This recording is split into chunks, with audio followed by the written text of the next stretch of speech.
مسجد کے ذمہ داروں کو بغیر بتائے چلے جاتے ہیں۔ مسجد کے ذمہ داروں کو بغیر بتائے چلے جاتے ہیں۔ حاجی جی آ گئے امام صاحب۔ رکیے امام صاحب، آپ کو جماعت کا ٹائم نہیں معلوم ہے کیا؟ جی معلوم ہے، 2 منٹ لیٹ ہوا ہوں۔ 2 منٹ لیٹ کیوں ہوئے؟ جب جماعت کا ٹائم 8:45 بجے ہے تو آپ 8:47 پر کیوں آئے؟ آپ کو پابندی کا ذرہ برابر بھی فکر نہیں ہے کیا؟ یہاں لوگوں کے پاس ٹائم نہیں ہے، بڑی مشکل سے وقت نکال کر نماز پڑھنے کے لیے آتے ہیں، اس میں آپ لوگ کبھی جماعت لیٹ سے کھڑی کرو گے تو کبھی دعا لمبی کراؤ گے تو کبھی نماز ہی لمبی کرا دو گے۔ ایک کیا تماشا ہے؟ صحیح طریقے سے نماز پڑھانا ہے تو پڑھاؤ، ورنہ اپنا کہیں اور انتظام کر لینا۔ چلو پڑھاؤ نماز۔ ارے حاجی جی آپ نے تو ایک بھی مرتبہ نہیں پوچھا کہ 2 منٹ لیٹ کیوں ہوئے، اس کی کیا وجہ تھی؟ بس امام صاحب کے آتے ہی برسنے لگے۔ معلوم ہو رہا ہے کہ آپ کے امام نہیں مزدور رکھا ہے۔ بتائیے امام صاحب آپ لیٹ کیوں ہوئے؟ جی میری والدہ کی طبیعت ناساز ہے، ان کو ہاسپٹل میں ایڈمٹ کرانے میں دیر ہو گئی۔ استغفر اللہ استغفر اللہ۔ سن لی حاجی جی امام صاحب کس وجہ سے لیٹ ہوئے؟ امام صاحب اور لیٹ بھی ہوئے تو صرف 2 منٹ آپ لوگوں کے دلوں میں امام کا ادب اور احترام نہیں ہے۔ آپ لوگ امام کو امام سمجھ کر نہیں رکھتے، نوکر سمجھ کر رکھتے ہیں۔ 8,000 مہینہ اماموں کو دے کر سمجھتے ہیں کہ امام کو خرید لیا ہے۔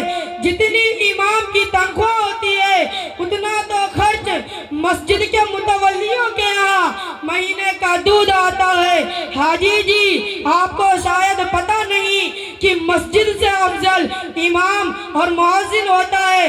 آپ صلی اللہ علیہ وسلم نے کعبہ سے مخاطب ہو کر فرمایا کہ اے کعبہ تیری حرمت اور عزت اپنی جگہ، لیکن اس سے کئی گنا زیادہ بڑھ کر ایک انسان کی جان، مال، عزت اور آبرو ہے۔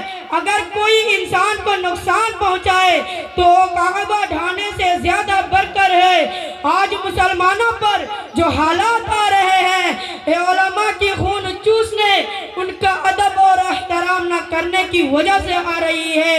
آپ صلی اللہ علیہ وسلم نے حضرت اسود سے مخاطب ہو کر فرمایا کہ تجھ سے زیادہ عزت والا ایک مسلمان ہے۔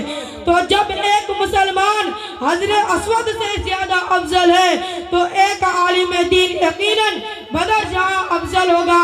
یہ متولی حضرات ائمہ مساجد کو کمتر اور مسجدوں کو افضل سمجھتے ہیں۔ تو جب ایک مسلمان حضرت اسود سے زیادہ افضل ہے تو ایک عالم دین یقیناً بدر جہاں افضل ہوگا۔